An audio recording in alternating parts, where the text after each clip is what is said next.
Hello. Welcome to another episode of Ancient Office Hours by the Ozymandias Project. Trireme Transit is now boarding for all new and returning passengers. Now departing, present ponderings. Next stop is Ancient Office Hours at a library lost in the sands of time. Hey everyone, and welcome to episode 33 of Ancient Office Hours. I'm excited for you all to hear this excellent conversation with Dr. Anastasia Giannakidou, a professor of linguistics at the University of Chicago. While working from home and waiting out the pandemic winter last year, I regularly attended online classics and Greek history lectures.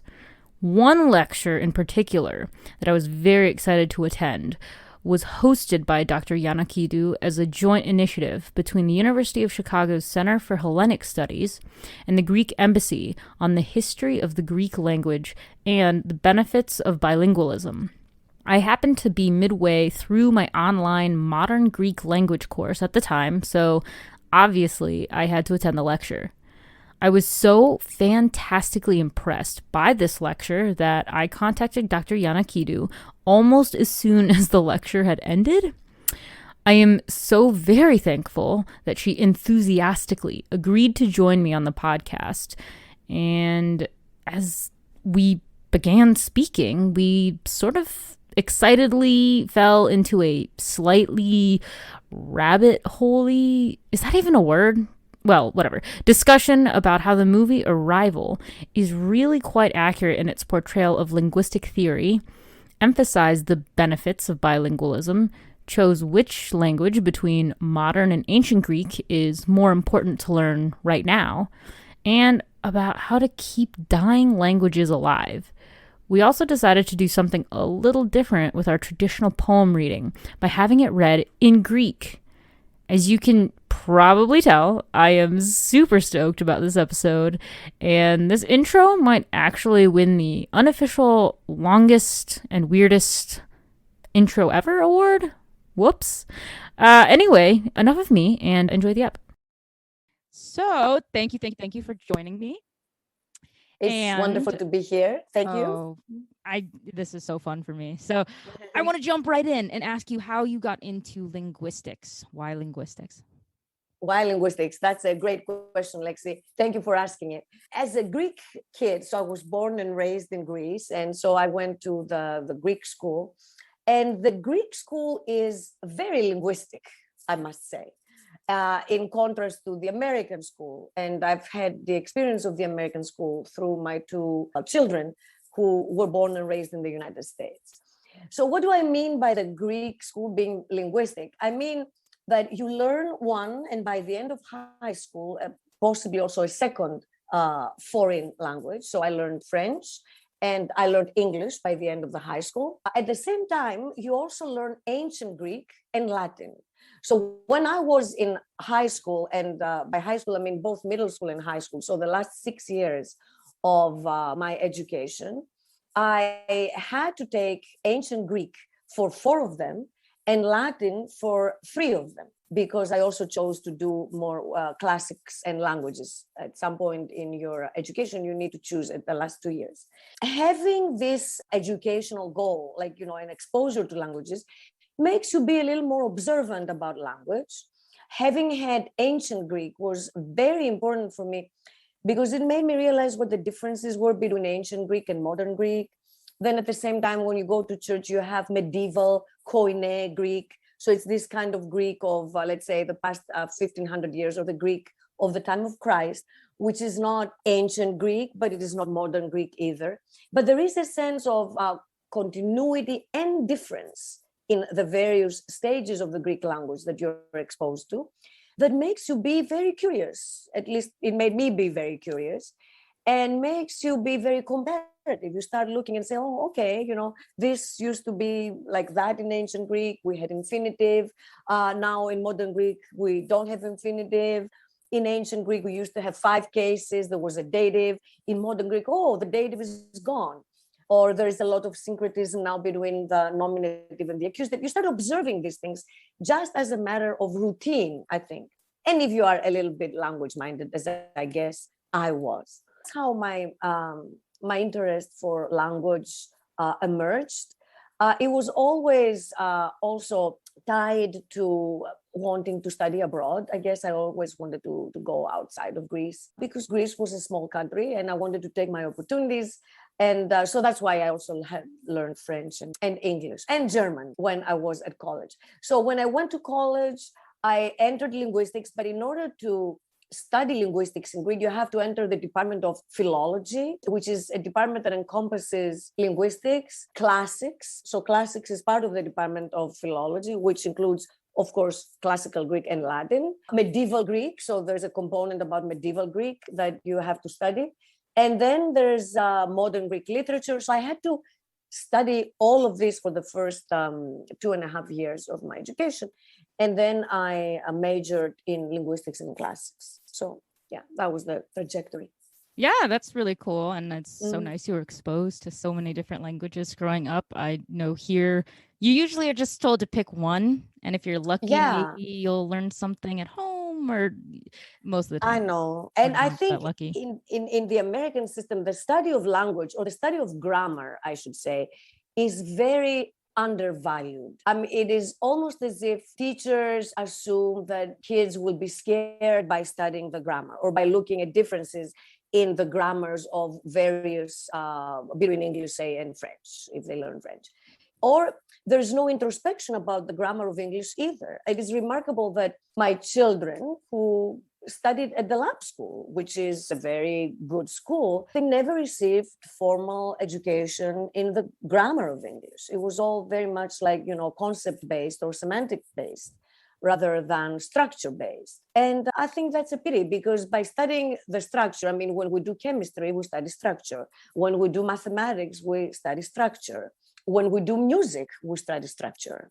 The concept that when we study language, we don't study structure is exceptional in a way that is not fully justified. Yeah. I definitely relate to that because when I meet or talk to foreign people who are learning English as a second language, they always say, oh, it's so hard. Can you explain some random American concept? I think I was talking to my French exchange sister, and I remember she asked me a billion years ago, what's going on with the whole I before E except after C rule? And I realized I can't explain anything about English grammar. I learned it because that's what I spoke. I can go through and do complex conjugations for modern Greek, and I could do that for French. I can't do it for English. I can't even explain what a conditional or subjunctive sentence is in English. I just know how to say things. Yeah. Isn't it a pity? It's terrible. Yeah. And learning language makes me realize that even more, which is like even more tragic. When you actually have to learn a non-native language, a foreign language, that's when you see actually how useful the skills of grammar can be, because they can help you systematize and categorize certain properties of the structure. And, it makes actually language learning much more easy. And I think also there's a missed opportunity to not teach, for instance, older stages of English. The language of Shakespeare, going even all the way back to older forms of English would be, so Beowulf, you can teach a little bit of Beowulf in the native language of 1,000 years ago, and it would be interesting and exciting. It would be painful for some students, I accept that, but so is mathematics, and so is chemistry, and so is anything else that, contains structure. But that's not reason enough not to teach it, you see. So I think it's a missed opportunity. I think another missed opportunity in the American educational system is that they don't teach a lot of foreign languages early on. America has this unique, it's so linguistically diverse and rich. It contains, it's a unique space where you have all these languages being spoken. Many children are bilingual. This is an asset. It should be capitalized upon by the educational system, I think. And again, there is a missed opportunity. Sadly, but maybe things will change in the future. I hope so, because from my own bilingual upbringing, French and English at home at school, it was wonderful. So I can speak as someone who had that experience, and I think other people would benefit from it too. But I think a lot of what we go through stems from this major misconception, which I hope you can help me bust through right here, which is I think people don't actually know what the study of linguistics is, because I think when people hear linguistics, they automatically assume, oh, that's just learning a bunch of languages so you can be a polyglot, right? Learn some whatever so you can go travel and talk. that's clearly a very No. different thing. So Yes. in terms of the academic study of linguistics, how does it differ? And why is it a separate thing from just, I think a lot of people would say, oh, but if you study classics, if you study a modern language and get that major, wouldn't you just learn the language then? Yeah, this is a great question. So linguistics indeed is the study, the scientific study, I should say, of language as a multifaceted phenomenon. So as a phonological phenomenon, as a syntactic phenomenon, as a semantic phenomenon, as a sociological phenomenon. So language, as we know, is extremely diverse and polyhedric, if I can use like a Greek word to describe it. And so linguistics is the study of all of these aspects of what language is. Part of it can be the study of other languages, but there are many linguists that I know that actually speak very few languages or maybe even only speak English. The linguistic study is to look at the structure of what you study. So if you study, let's say, phonology, you look at the structure of sounds. If you study syntax, you look at the structure of constituents in a sentence. If you study morphology, you look at the interaction between constituents and suffixes and infixes and affixes and prefixes, all these things that, funny words that we use in linguistics. But in any case, these are like our ingredients of language, the building blocks of what language is. Linguists study all of these with the aim to attain universal theory of language, where universal means a set of rules and principles that guide the learning of human language. So the set of rules and principles that guide a child when they enter the world and they have no linguistic powers whatsoever, but we believe have linguistic ability. Linguistics ultimately wants to model what that ability is. What is it that enables the humans as a species to produce and understand language and then do things with it? So in order to be able to have a sense and develop a theory like that, you need to study a lot of languages. You need to study a lot of different languages. Every language has a value, and even, very small languages. That's why there is a lot of discussion nowadays about, let's say, Native American languages or languages with very few number of speakers. They are as valuable as language like English or language like ancient Greek, which is exhaustively studied. Okay, so there is a sense of egalitarianism in linguistics that stands through the value of a language being language, and therefore it has its structure and information that can give us, that can then help us build this universal theory of language. But you're right in that linguistics as this scientific field is not very well known even in high school. So you have very few kids that you will encounter in high school and say, oh, I want to become a linguist. My own daughter, actually, she says that she wants to become one only because she's exposed to me and my husband, who is also a linguist. So, she doesn't count because she's biased. She's been exposed. But I think most of the kids in high school or in elementary school in the United States, but not so in Greece for the reasons I explained, they're not familiar with the concept of language as a field of scientific study. It's very easy to view language as a field of study when it comes, say, to literature, because, literature also uses language and uses language in various innovative and creative and quite interesting ways. And so it is very normal for a kid, very expected to think, okay, I want to do language, so I'll study literature, I'll study English. But that's, I think, as far as they go, because, more formal education in grammar is lacking. Kids are not familiar. They don't become familiar with linguistics. And I think that's a shame. There is a difference because in Europe, there's been a strong philological and grammatical tradition that goes all the way back to antiquity. The ancient Greeks studied grammar a lot, and that continued through the Romans and then, the medieval monks. They were great philologists. They did massive work. And then you have a lot of study of language, and modern linguistics emerged in Western Europe as a branch of classical philology. Indo-European linguistics, the Grimm brothers that wrote the stories that we know, they were one of the first and most prominent grammarians. They discovered Grimm's law, which was a phonological rule that allowed us to establish certain equivalencies and similarities among European languages that allowed us to formulate the Indo-European hypothesis, which gave birth to modern linguistics. And so Europe has this tradition of comparing, also because Europe has a lot of linguistic diversity as a matter of its existence, because it has different nations and they all have their own languages, and some of them have multiple languages, like Spain, you have Catalan, you have Spanish, and you have Basque.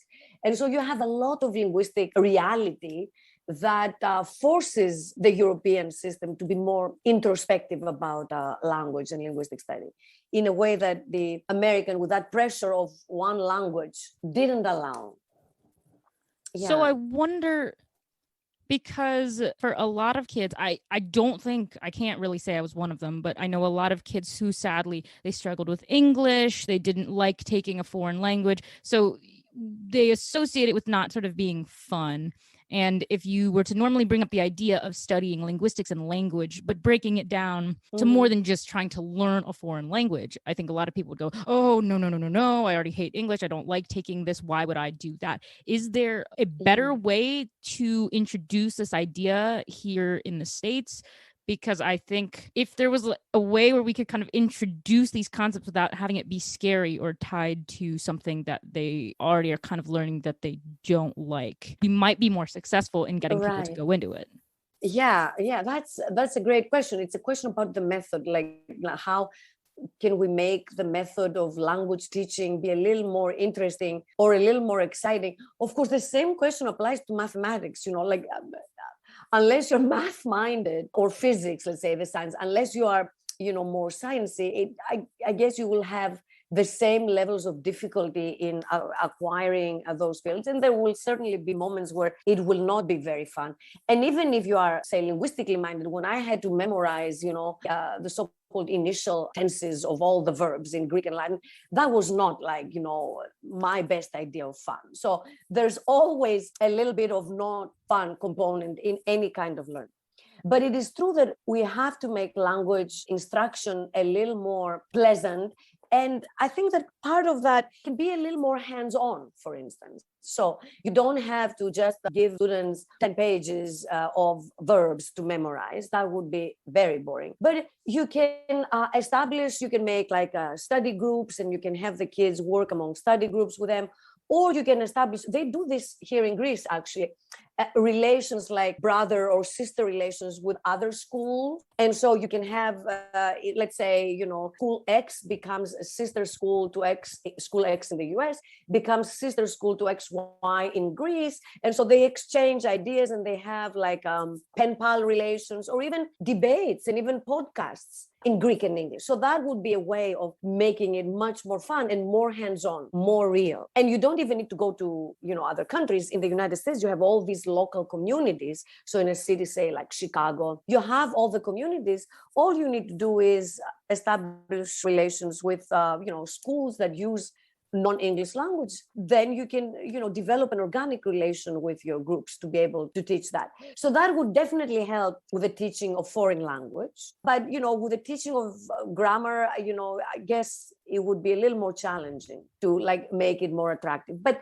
I think, again, in this case, if you emphasize what the advantages are of being introspective about language, what the advantages are of, knowing your grammar well, or, having a broad vocabulary.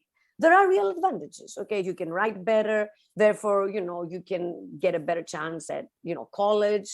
But, writing better is always a good skill, okay? It is something that gives you abilities, to get a better job, to express your thoughts and ideas. You don't have to become a writer. If we teach kids that there's more avenues, even practical avenues, with having better associated with better language skills, that will make language teaching be a little more like math. Okay, you have avenues. If you're good at math, you can, study economics, or you can study fields that require math. If you are ambitious in this way, you need to go through math learning in order to be able to achieve later goals in life. I think if we teach something similar to younger kids about language, that would always be an advantage. And of course, we can teach them that if you speak foreign languages, you can always go and study abroad. You can understand other cultures. You can be more sensitive about, how your own culture relates to other cultures. Because let us not forget that language and culture are very, they're married, they go together. You can't have the one without the other. And so that's always an advantage. We hope to have young children especially appreciate. So would you consider, so is this a great argument to, I suppose, say, can it be considered a STEM field? Because it is very scientific in nature. And is this now the beginnings of an argument to say we need to transform this emphasis on STEM into STEAM, where we put a little A in there for arts? Yeah, that's a very logical conclusion from what I said. This is excellent, very, very great, very nice observation, Lexie. Linguistics is very humanistic as a field by its own nature because it studies language, which is deeply human. You know, no other species has human language. Okay, I mean, other species have their own systems of communication, and they can be systems, so there is structure in them, but it is not the structure of human language. So it's a very uniquely human project.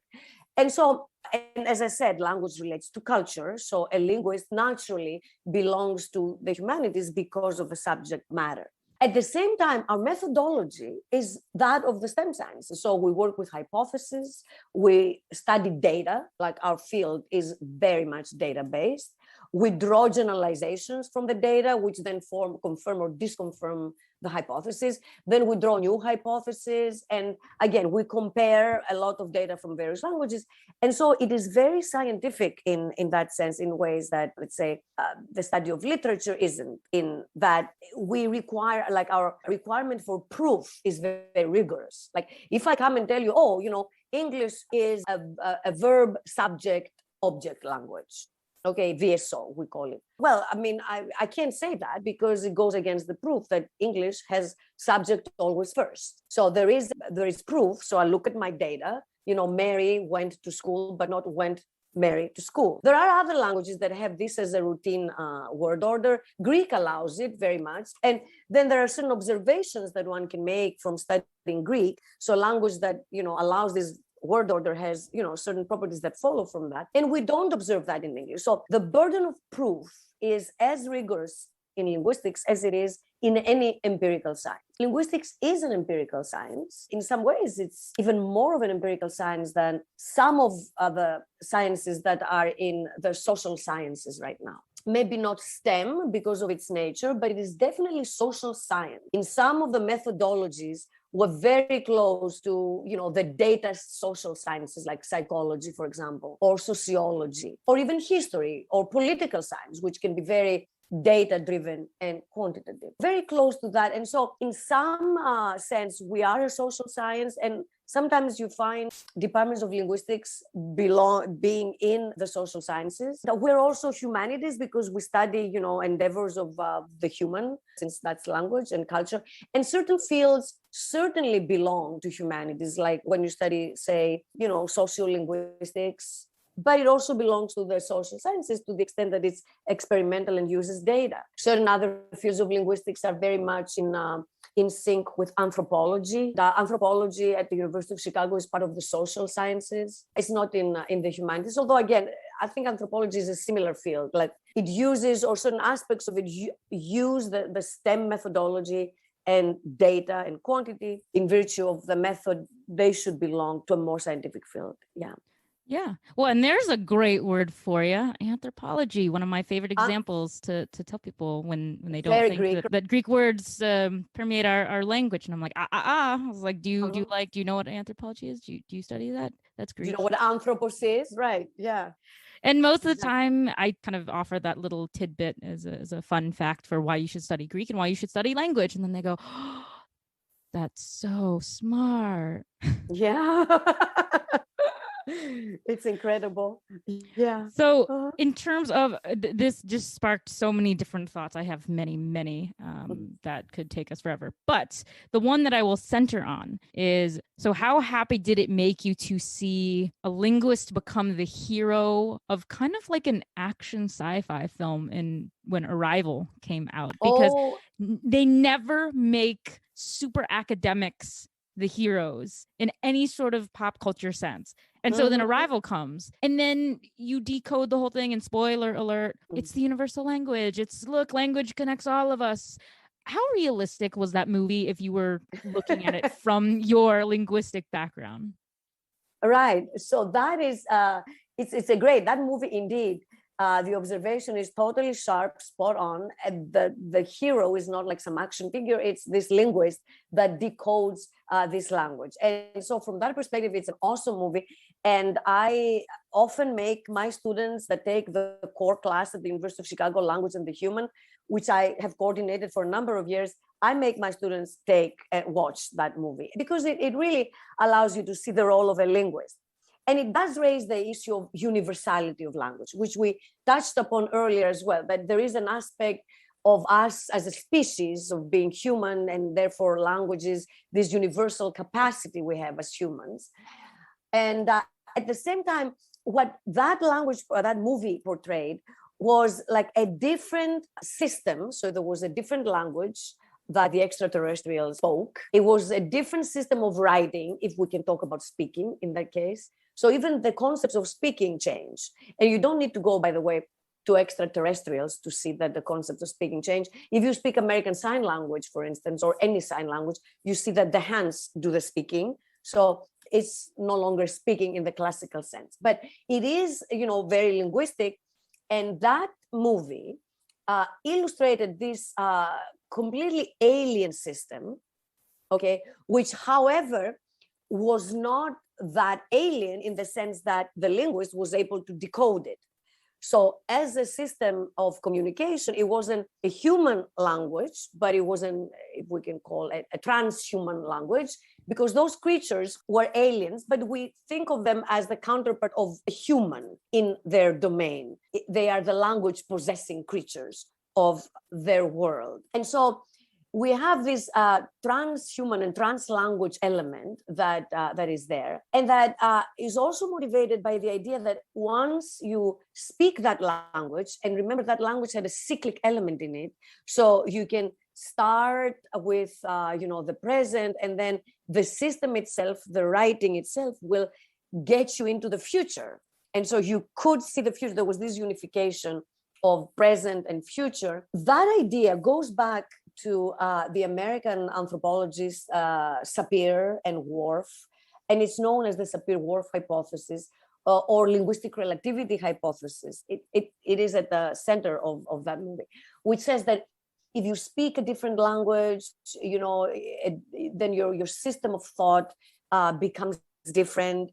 And one of the examples that the initial relativity addressed was the example of the Hopi Indians and their language, which supposedly didn't contain like markers for the present and the future. So it was an observation about the temporal domain, no distinction between the present, the future, or the past. So the flow of time is experienced different. Now, that is a very strong hypothesis. And since it was conceived in the 1930s, a lot of additional facts were discovered. For example, we now know that the Hopi do have different markings of temporality. So it may not be orthodox or classical temporal marking, but there is a spectral marking and there's mood marking. There are other ways to locate events in time.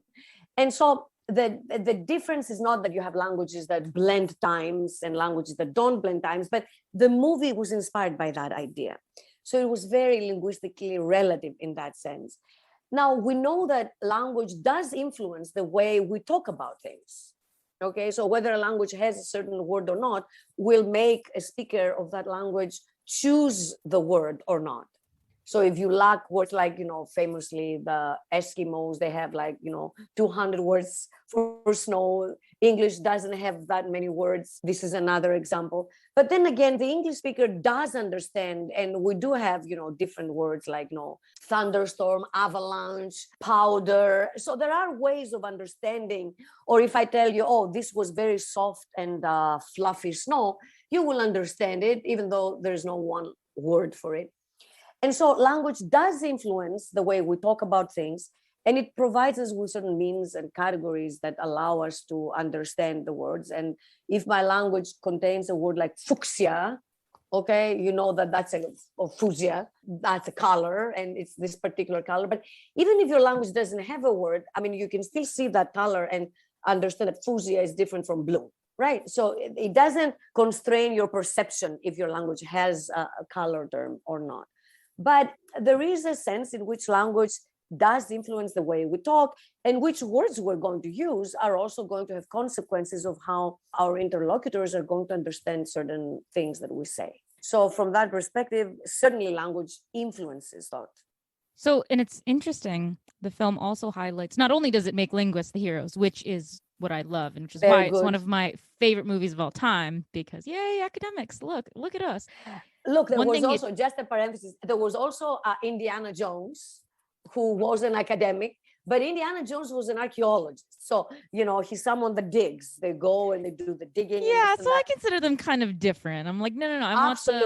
I want the nice, we are like the scientific, nerdy people. Nerdy, very good. Right. So but also it highlights the fact that the entire movie, like the armies, which were all headed toward war, they could not have solved this problem on their own. They would have started like nuclear war, and it highlights this very valuable role that you can just take a professor of linguistics and pop them somewhere that you wouldn't necessarily think they belong. Are there a lot of different careers or positions that you could just pop a linguist in that they would just immediately solve a bunch of problems that other people could not find their way out of? Yeah, great question. Yes, so the linguist can be the peacemaker. Like in this case, the linguist is the person responsible for avoiding like a Holocaust. So it really is very important. And it also shows that a lot of animosity or political dispute may, in essence, be a difference in communication or miscommunication. Once you truly communicate, you understand intentions, and then you're okay. So definitely there are a lot of things that one can do with linguistics. One can work certainly in peacemaking areas. One can be a diplomat. One can work for the UN. One can translate, especially if one speaks quirky languages, like modern Greek. There aren't very many English-speaking modern Greek speakers, or Chinese or Japanese or Arabic. Arabic is very much like an upcoming language right now. So definitely or Hindi, it depends on all these languages that allow someone to go and pursue like an international career are languages that can be studied and offer this opportunity. One, of course, with linguistics can also go into industry and study data. So there is also a branch of linguistics called computer science.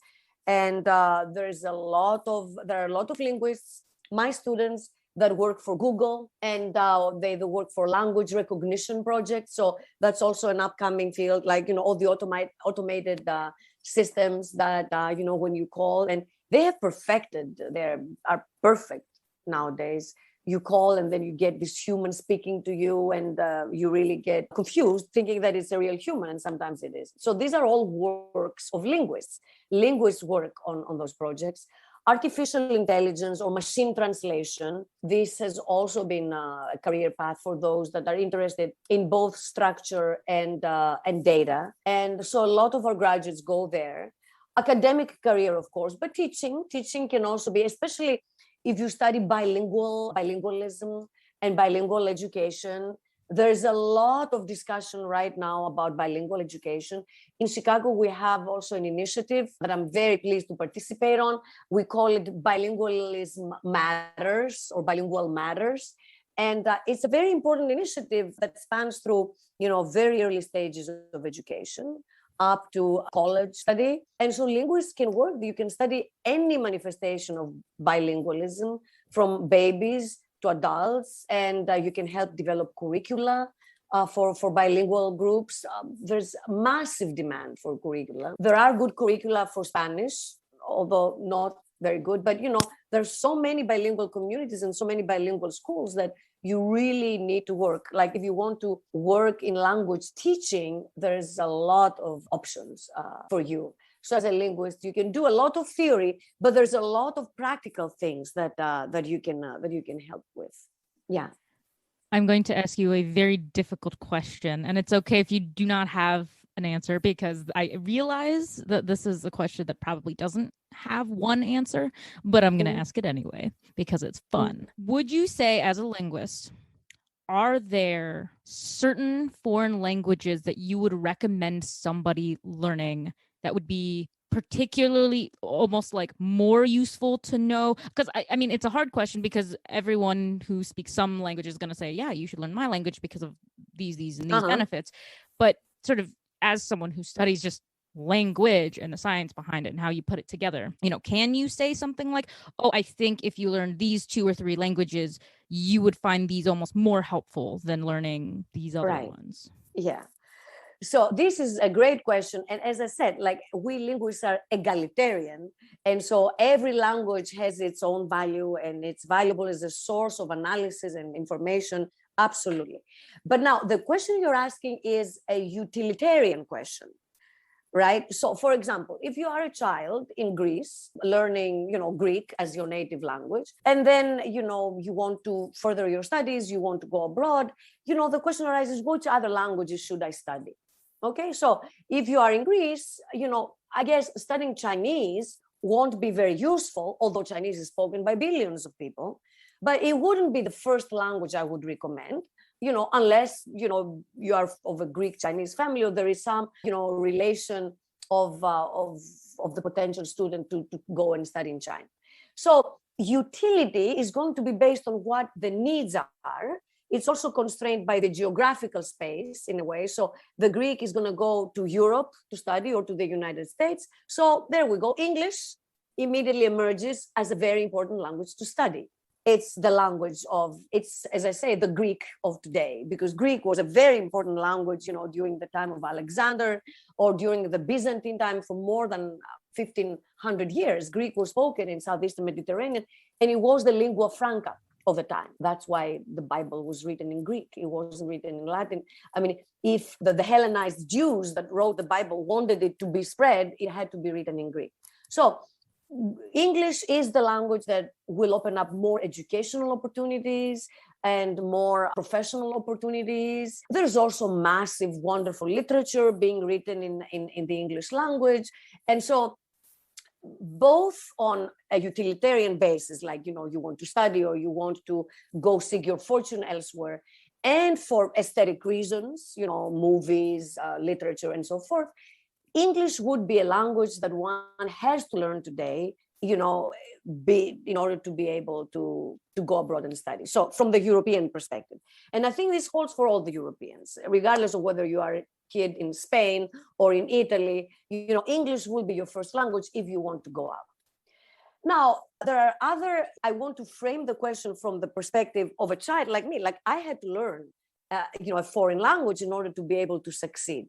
And, then there are other languages like French or German, which are the languages of commerce or professional expertise. And again, a lot of, if you want to study literature, or if you want to study modern political science, I think, speaking French is very important, because you got a lot of, or philosophy, you got a lot of, philosophers having written in French, or, theories of literature.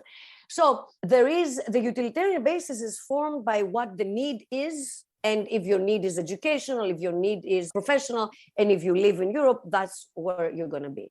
Now, if we pose exactly the same question in the context of the United States, the problem of English is definitely solved, because, hey, we all speak English, so we got it.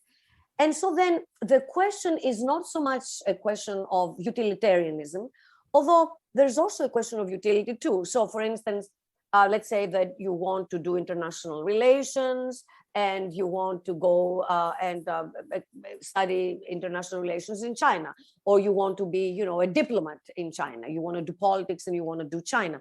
In that case, utilitarian concerns would necessitate that you learn Chinese, although Chinese would be a massively difficult language to learn, because it would involve a different writing system. But again, there's massive literature, and there's a lot of other things that can be gained. There's also a lot of value based on, let's say, family traditions. So all the smaller languages in the United States, even the European languages, German or French, Greek, I will put Greek as a special language among them. It's also, these are the families of immigrants that came, they spoke these languages. Many of those languages disappeared or stopped being spoken, after a first or a second generation. So it's worth reviving, for connections to the family traditions, for example. And that can be a strong motivation for people to study. I would say, is there, okay, so maybe like a universal sort of, set of languages that such that you have to universally. No, I guess so. If you were to recommend, based on if someone is really big into etymology, that would just help them understand even our language better. If you are into etymology, you study Greek, absolutely, Greek and Latin. And let me also, I have underplayed the role of classical languages, but they're very important. Like there are so many, borrowings of Greek and Latin in the vocabulary of English, that it will be, again, if your goal will be to learn, to be introspective about vocabulary and learn the origins of words, Greek and Latin would definitely be highly recommended. Absolutely. And I would say also for Greek, I mean, if you want to study classics, or if you want to study some, let's say you're a political theorist and you want to study, classical political thought, I think you have to learn Greek in order to be able to read, Aristotle. Not very many people do it, but if you are a philosopher or a theorist that does study antiquity, I think you can always learn from the translation. And there are many that actually read the translation, but there are a lot of things that are lost in translation, especially when you want to study, let's say, history, and you want to study the sources, and you want to study what contemporaries say about particular events.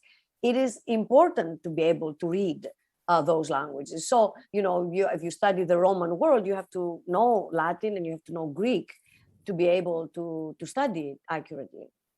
And I would say, yeah. If you are someone who's very interested in, yes, etymology, but not, I suppose, utility and being able to use it to do something is not a factor, would you recommend learning ancient or modern Greek? I mean, obviously, modern if you want to go speak to people, but if you're just interested in, I just love language and breaking it down and learning the nitty-gritty. I would recommend ancient Greek. Yeah, I would recommend ancient Greek, unless you want, there are practical reasons you want to go to Greece.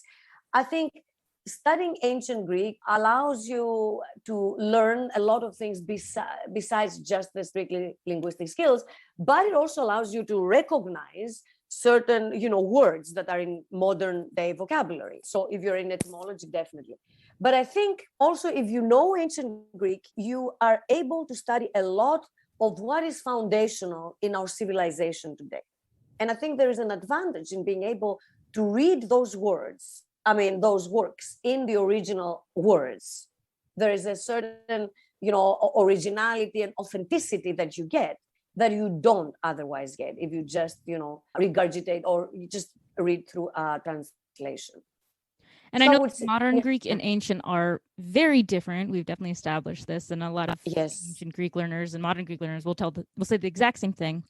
But in terms of sort of helping build on the argument for if you're just interested in not so much the practical use of language and you do choose to study ancient, can you give us an example of an ancient Greek word that is sort of filtered through that modern speakers would still use or understand that would really help someone learning language? Yeah, there are massive. The vocabulary. So the vocabulary of modern Greek is massively ancient Greek. So I think if we just look at words, I would say, and although I haven't myself done like a data analysis or a statistical analysis, I would say in terms of vocabulary, 70% of the words that we use today have ancient Greek origin, maybe even more, and they appear unchanged. Like, I'll give you an example. So the word for water in modern Greek is nero. So it's not the ancient Greek hudor, which is the ancient Greek word for water, and hudor relates to water. You find udatinos, so watery, so of water, you find it there. You find even the word hudor being used in a more formal register to indicate that, we have, that I'm of higher education. So the word is used. And although, again, the same word like somi, so somi is the modern Greek word for bread, but there's also the word artos, which is the ancient Greek word for bread. And the word for bakery is artopiio. So you use the word artos, piio, from to make. Again, the word pieo in ancient Greek is to make. In modern Greek, we don't say pieo, but we say kano, which is another word. But we have pio, artopiio, in those derivatives. And of course, we also have poema, poem, which comes from exactly the same word. So the vocabulary is very alive. And in some cases, as I said, you use both modern Greek and ancient Greek words, like aspros and lefkos is another example. Aspros is the word for white. Lefkos is the word for another word for light, for white, but it's the ancient Greek word, leukos. And so that word is used for more abstract notions of whiteness, like, a white lie would be lefko, not aspro. But the hioni would be aspro, although it could also be lefko too. So I think an educated Greek engages with the ancient Greek vocabulary very, very strongly. And if you go to church, you are also exposed to the koine, which is the medieval Greek, which is very much the Greek that followed like the classical Greek. So you're familiar. The average Greek person is exposed to a lot of ancient Greek. And so it's an organic, the vocabulary, the structure of modern Greek has changed a lot. So it's very different. But again, like the educational system also doesn't let you forget that there is this continuity, that there are early stages of the language, and the educational system itself enables you to continuously engage and compare. Yeah, that makes a lot of sense. And there's a lot of words that may have changed a bit from ancient to modern, but then I notice even in English, we use that root. And it's pretty much, it sounds the same. So when I was doing Greek just the other day, I was thinking about the word archaea, right? Like archaic, when we use that all the time. Oh, that's so archaic. It's so old. I'm like, oh, well, that literally means ancient. Right. So I'm like, oh, okay. So making those connections. Yeah, just seeing how language travels over and kind of what we take, and does the meaning stay the same or does it change? Yeah, absolutely. And sometimes the meaning changes. So you have the same words, the meaning does change. But again, there is this sense in Greek, especially of this continuity, that you speak a language that is very old, that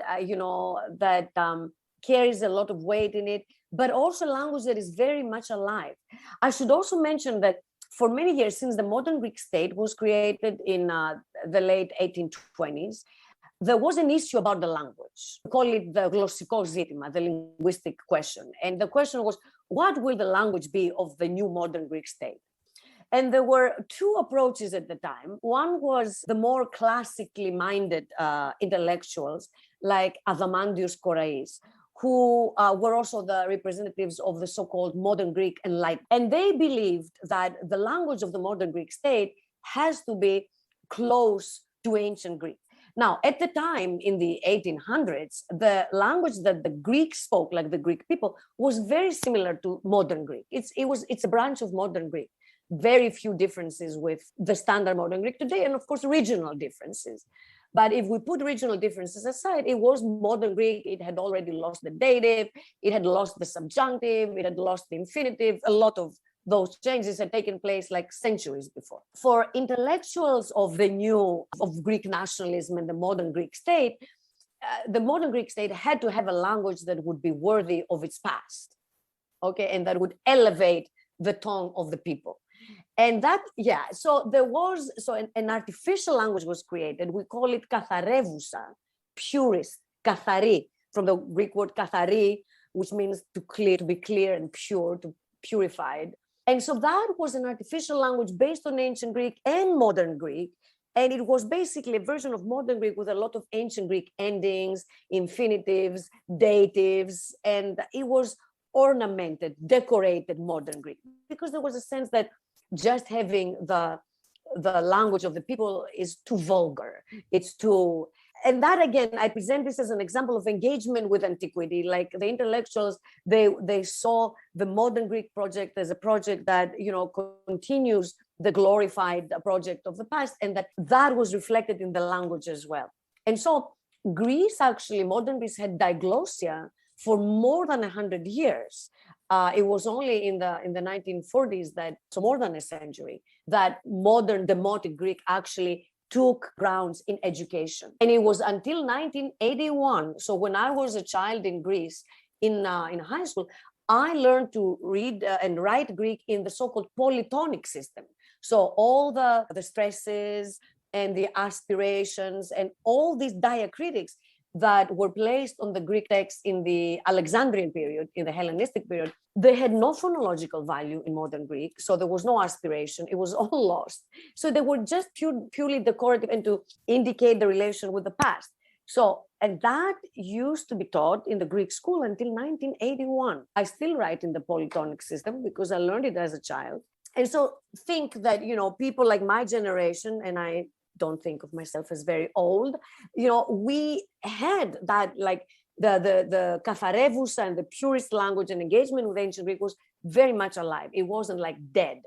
So that's one of the things. When I came to the United States, I had the sense, like, it was the first time where I was told that, oh, ancient Greek is a dead language. Because in my tradition, it wasn't dead at all. It was something that I engaged in.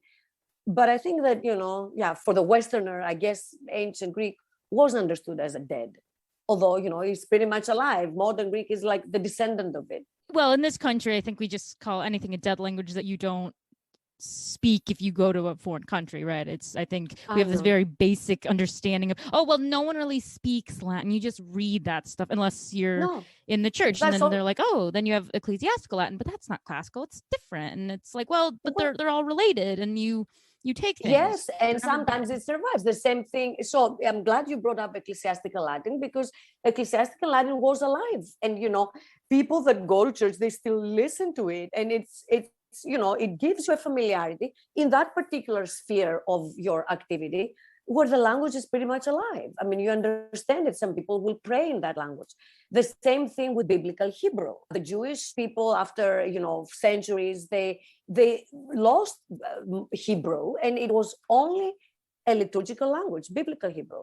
And then it revived, in the 20th century, because of course the Jews of Europe, they spoke, different languages themselves. And so there was no way to communicate. So biblical Hebrew was recruited to be the basis of modern Hebrew. And it was a very successful experiment. So it wasn't dead. That's the point. So it was in the sphere of liturgy, but it was there.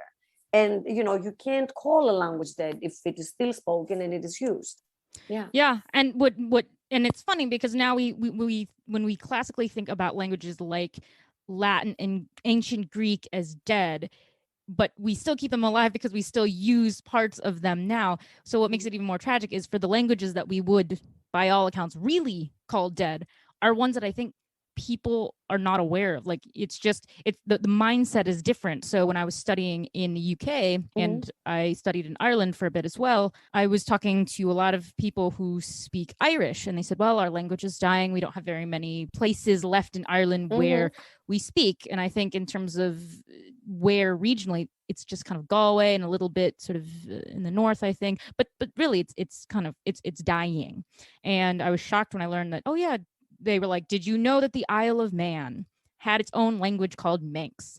It's dead. And I was like, okay, but what do you mean by dead? I was like, I study a lot of old languages. They're not dead. And they're like, no. The last speaker died in 60 something. It's gone. And so I just studied kind of the branches of the Celtic language tree. Beautiful. How many languages are actually gone? I was like, no one can speak Cornish, Breton, Manx. Very few speakers left. Yeah. And this is, you're touching upon something very important. So languages do die. And once their speakers are not there, and I think this is crucial, once there is no written tradition, it is the written tradition that allowed ecclesiastical Hebrew and Greek and Latin to survive.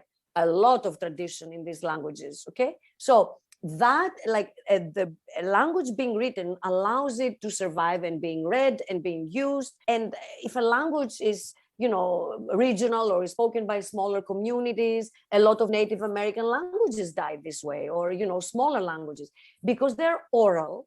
And when you're oral, you depend on your speakers a lot. And so once the speakers are gone and there are no new children learning the language will die. And linguistic death is, it's a fact. It's an unfortunate fact, maybe, because as we said, each language is valuable because it contains information that, can make us alter theories or support theories.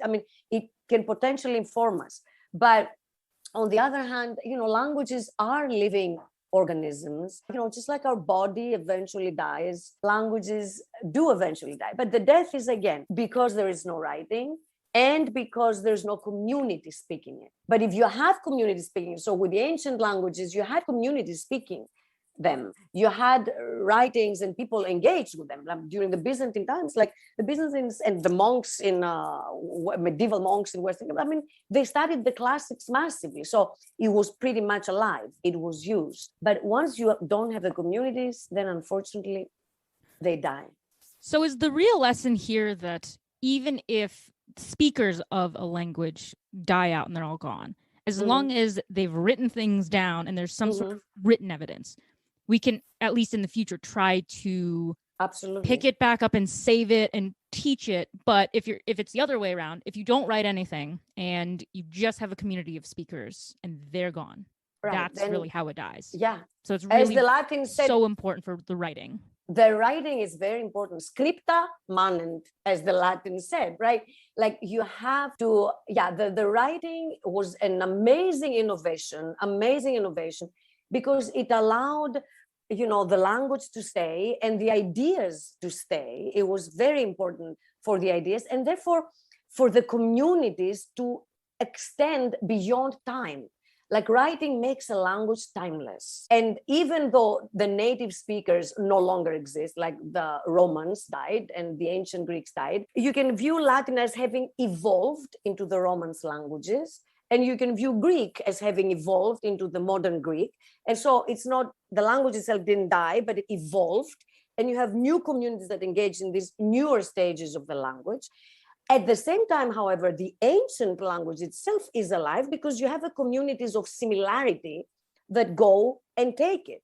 But even if you don't have communities of similarity, someone whose native language is not Greek, but something else, can learn it. And there's enough written material to study that, they can even speak it if they want. Especially when we talk about Greek and Latin, there's so much in writing. If we talk about Hittite or Luvian, so these are ancient languages that are really dead, or Ungaritic, these are really, truly gone. We have like written records, but not so much. So again, it's like how much record you have also matters. Like, with Greek and Latin, we have a lot. And so we can pretty much reconstruct the language. But with Luvian or with Hittite, very little. That, makes it, or with Sumerian, like, again, the text, what kind of texts do we have? Do we have extensive texts like, the Odyssey or the Iliad? That's a lot of text. Or, classics. Or then, in Greek, we've got like medieval Greek, a lot of like patristic literature is written. So a lot of record with various genres as well. So it's not just having a written record, it's like having a variety of genres and having a lot of it that allows engagement with the language. And a lot of them have to build off of each other, don't they? I mean, we have a ton, but we do have a fair amount of old Egyptian texts and hieroglyphs. But, nobody could figure that stuff out until Champollion was like, oh, wait, I got the Greek. Let me just work backwards. And I'm like, okay, so now we can study that. But what do you do? Like, does hieroglyphs get decoded if Champollion doesn't have the Greek and figures out the Greek equivalent? No, the Greek was instrumental. Greek was instrumental in being able to decode. And there are still hieroglyphic or, ancient scripts that look like hieroglyphs that have not been decoded. Like linear A has not been decoded. We don't know it.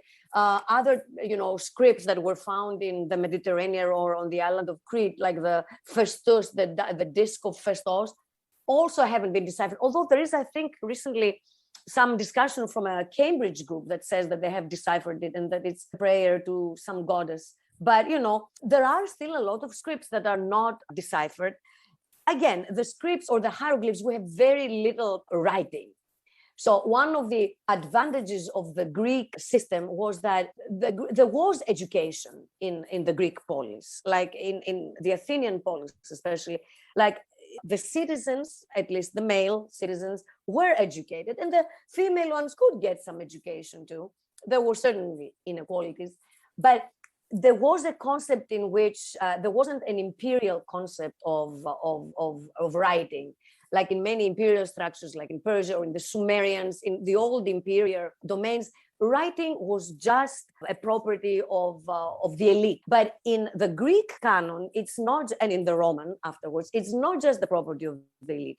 The people can be educated, and so it reaches out and it becomes mass writing. You have a lot, people write, for the burials, or they write poems or curses, for their lovers. So it becomes something that everyday people do, not just the rich or government officials. And so that helps, again, having more of the writing. And that helps keeping the language alive. I love how you mentioned Linear A, because when people think of the Minoans on Crete and Bronze Age collapse, a lot of people will think of Linear B and say, oh, okay, well, we've translated Linear B. So why can't we translate Linear A, since they look similar, but they're very different script? Yeah, they're very different. Yeah, they're very different. So Linear A is more like a hieroglyphic, we would say. It's still not, it's not the syllabus. It's not like Linear B. So the hypothesis is that maybe it is the indigenous language before they became Hellenized. So it's, or maybe it is some kind of like Mediterranean script that was a borrowing. On the other hand, the Linear A itself is not like identical to some other script, but Egyptian script or some other, it's very, very interesting. Or the Festos disc, it's a quite unique element itself. It's a beautiful, it's a pity I don't have a copy of it out, but we wouldn't be able to see it anyway. I can post a picture of it or link it on the show notes, but it is gorgeous. When I saw it in the museum, I was like, oh, this is so pretty. I wish we knew what it said.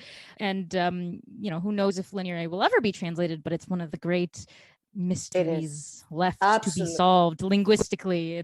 I don't think it's like the linguistic holy grail, but it's pretty close. I think it's pretty close, because it's one of those great mysteries. And again, it's one of these great cases where the language gives you a window to the civilization. You see that and you say, oh, there was this, old civilization that, had its own writing, and, nothing remained of it, but this remained, in a way.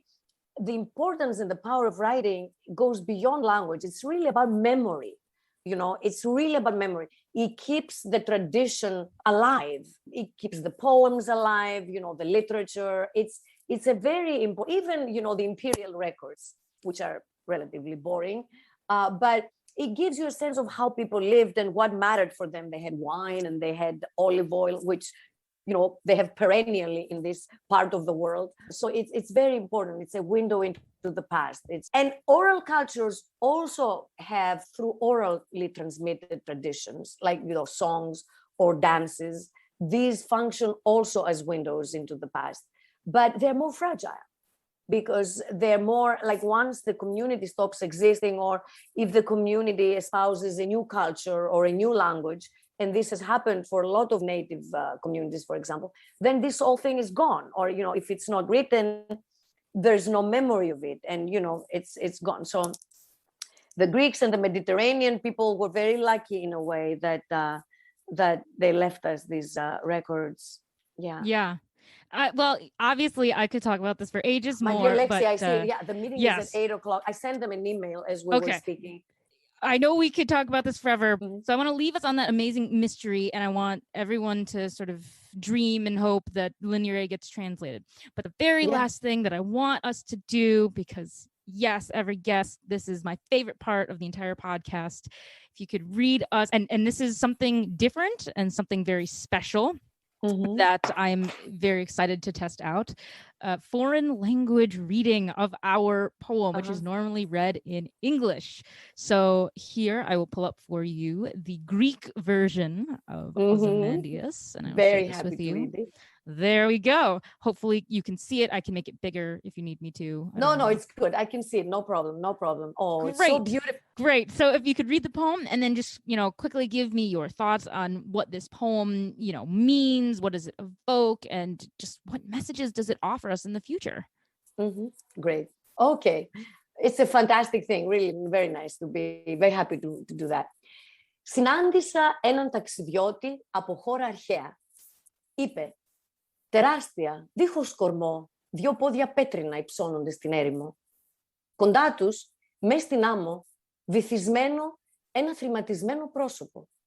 Τα σκυθροπά του χείλη, πτυχωμένα σε ένα χαμόγελο ψυχρής υπεροχής, λένε ο γλύπτης του πως διάβασε σωστά αυτά τα πάθη, που ακόμα ζουνε χαραγμένα στα άψυχα ετούτα πράγματα.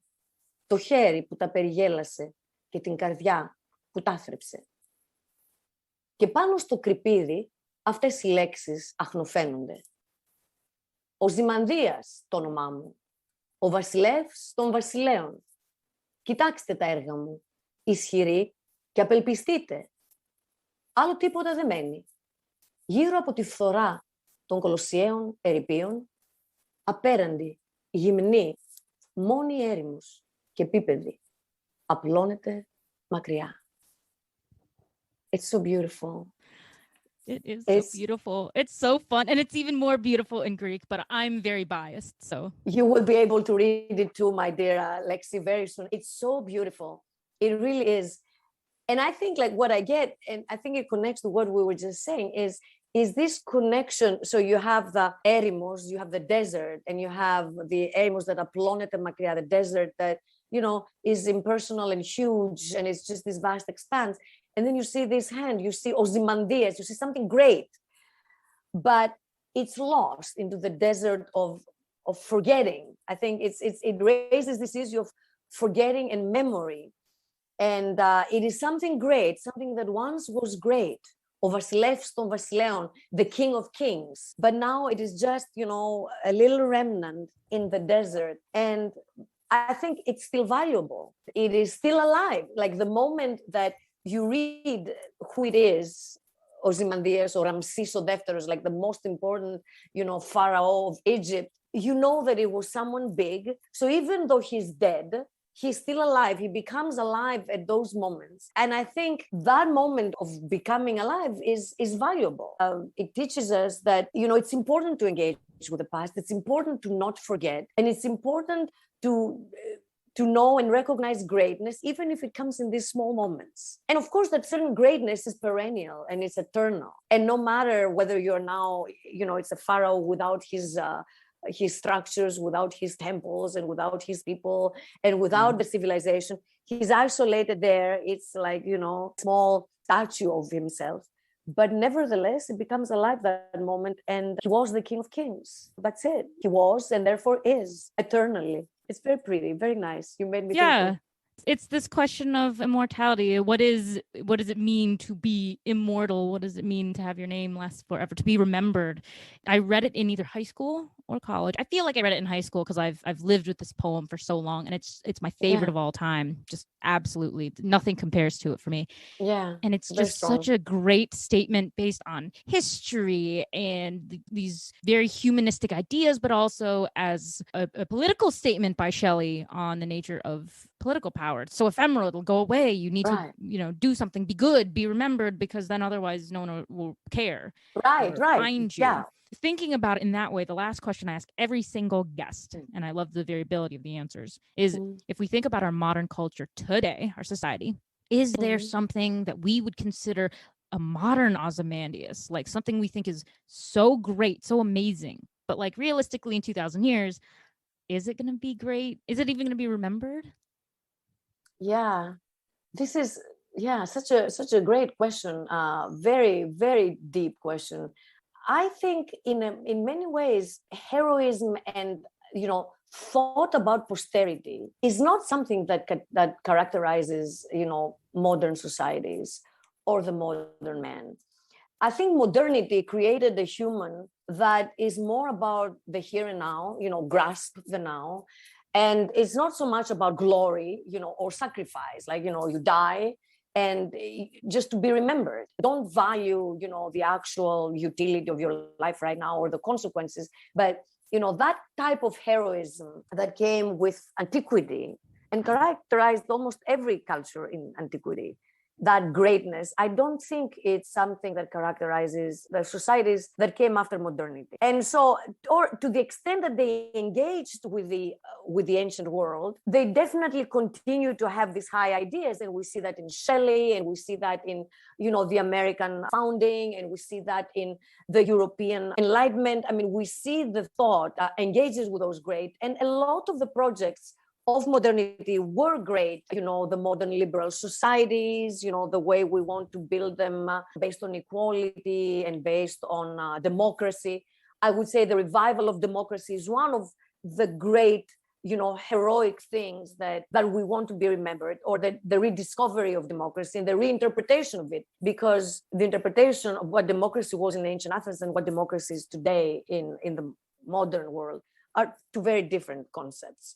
But there are certain things that they share about the decision-making of the people and self-government. And I think this is one eternal and immortal kind of idea that I think is worth, preserving, and that will be remembered in the future, especially if we have to fight with authoritarianism, which is, I think the struggle between democracy and authoritarianism is a kind of eternal theme as well.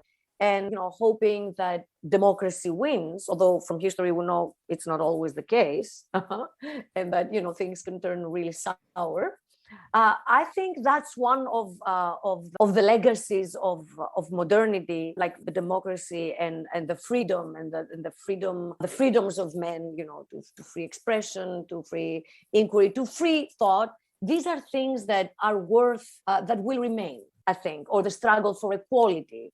These are things that will remain from our era, hopefully, if we don't end up in some dark future, But even if we do, these are the things that we should be striving for. Now, I don't know if you're asking me if we have like any figures that will... It doesn't have to be. It didn't have to be. I mean, some people will say a person. Some people. The best example I ever got was a professor of mine who I interviewed, and he pointed to old casinos in Atlantic City and said, Really? "Well, at the time, didn't we think those were going to be the greatest thing, the future?" Yeah, they're all abandoned, crumbling, and just being destroyed. Right. So it could be anything. I've had people say things like capitalism. Who knows? They're very theoretical. Yeah. Some people say technology, cell phones. I think yesterday someone said memes. Memes, yeah. So, I know people would say, I would say, like, maybe I'm too old to think in terms of memes, but I think, iPhones or kind of like technology will definitely be also another element that will stay in the future. But whether it will be heroic or not, I don't know. Because I framed the question in terms of like, the heroic, the good things that, will have to stay. And, judging from the Greek, like certain good things will remain. I believe as an optimist, I'm an eternal optimist as a person. And so I do believe that, good ideas and good habits and, good objects remain. Look at the Antikythera mechanism, it's like it remains. So certain things, the things that are valuable will remain. And I think most of the valuable things we should be looking for in the sphere of ideas rather than technology. I think that's a completely valid answer. And obviously, as you can tell, I'm very comfortable in the linguistic space. This is my favorite type of conversation to have. Yeah. This has been so fun for me, but I know you have to run. Too. So for me too. I hope we can keep the conversation going. It's very fortuitous that you're usually based here in Chicago. I loved the emphasis on linguistics and it was a kind of positive surprise for me too.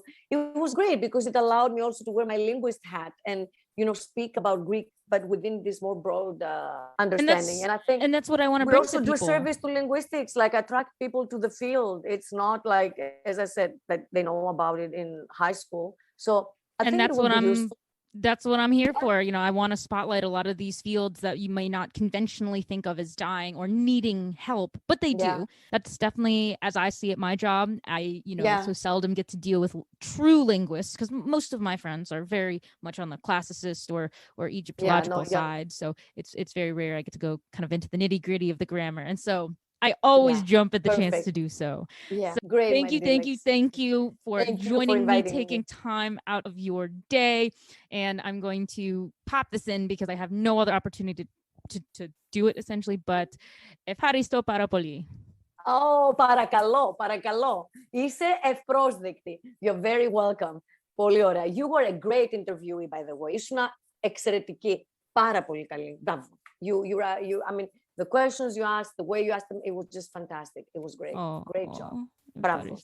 Bravo, Lex. Trireme Transit is now departing ancient office hours. Next stop is Present Ponderings.